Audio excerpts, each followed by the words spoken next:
फैज़गंज में असांजे नुमाइंदे अहमद खान चांग की रिपोर्ट मूजिब फैज़गंज भरसां ॻोठ हाजी बानो चांग वासण औरत पौरत मक़बूल चांग जी घरवारी ज़किया चांग जेका 5 ॿारनि जी माउ आहे गुज़िरियल केतिरनि ॾींहंनि खां कैंसर जे मोज़ी मर्ज़ में मुब्तला आहे। ज़किया चांग फास्ट न्यूज़ सां पंहिंजा दर्द हिन रीत वंडिया।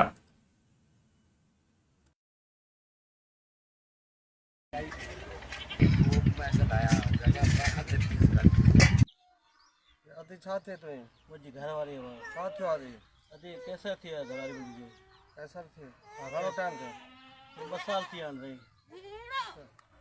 अवां छा चवणु चाहियो था वज़ीर आला सिंध खां वज़ीर तुंहिंजा खटियल MP MNA जेके वॾेरा आहिनि उन्हनि खे तव्हां छा था चवणु चाहियो? साईं उन्हनि खे असां अर्ज़ु कयूं असां ख़ुदा वास्ते असांजी मदद कराइनि। असांजो खाइण पीअण राशन न आहे, घर न आहे, का सहूलियत न आहे, डॉक्टर नवां शहर